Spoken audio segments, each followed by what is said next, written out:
काँग्रेसचे नेते नाना पटोले हे भंडारा आणि गोंदिया जिल्ह्यामधील नगरसेवकांना घेऊन विधान परिषद निवडणुकीच्या पार्श्वभूमीवरती नागपूर येथील पंचतारांकित रिसॉर्टमध्ये 150 नगरसेवक घेऊन दाखल झालेत। दुष्काळासंदर्भात चर्चा करण्यासाठी नगरसेवकांना या रिसॉर्टवर बैठकीसाठी बोलावलंय, अशी माहिती नाना पटोले यांनी एनडीटीव्ही मराठीला दिली आहे।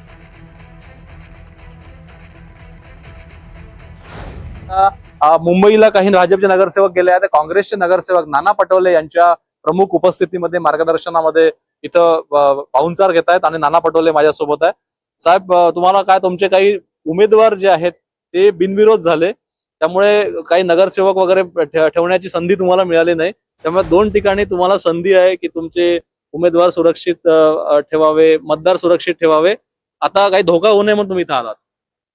आपल्याला लक्षात असेल, काल आमचे हे सगळे लोक इथं आले, मी आज आता इकडे आलेलो आहे आणि हे सगळे जण काँग्रेसचेच आमचे वोटर्स आहेत आणि प्रतिनिधी त्या भागातले आहेत।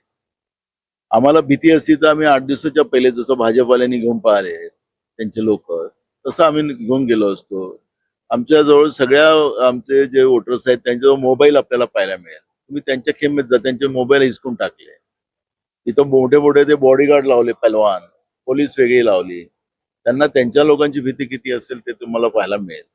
पण मी इथं आलो याच्यासाठी की यांना मला सांगायची गरज नाही की असं असं राहा तसं राहा म्हणून, पण जे काही आता अल्निनोचा जे परिणाम आपण पाहतोय, अजून पाऊस सुरू झालेला नाही, शेतकरी चिंतातूर आहे, आम्ही सगळे ग्रामीण भागातली लोक आहोत, पिण्याच्या पाण्याचा प्रश्न निर्माण झालेला आहे आणि या सगळ्या प्रश्नाला आपल्याला पुढच्या काळात लोकांना मदत कशी करता येईल, कारण की सरकार तर निद्रा अवस्थेत आहे, ते भ्रष्टाचारामध्ये लागलेलं आहे आणि स्वतःच जॅकेट घालून उन्हाळ्याच्या गरमीमध्ये तोरा मारतात आणि आपण पाहतोय। त्यामुळे या सरकारचं वर आरोप प्रत्यारोप करण्यापेक्षा आम्ही लोकांसाठी काय व्यवस्था करू शकू, काय मदत करू शकू, त्याची तयारी आणि त्याबद्दलचं एक संभाषण मी आमच्या सगळ्या नगरपालिका, नगरपंचायत आणि जिल्हा परिषदच्या पदाधिकाऱ्यांशी, पंचायत समितीच्या सभापती सोबत या ठिकाणी करतोय।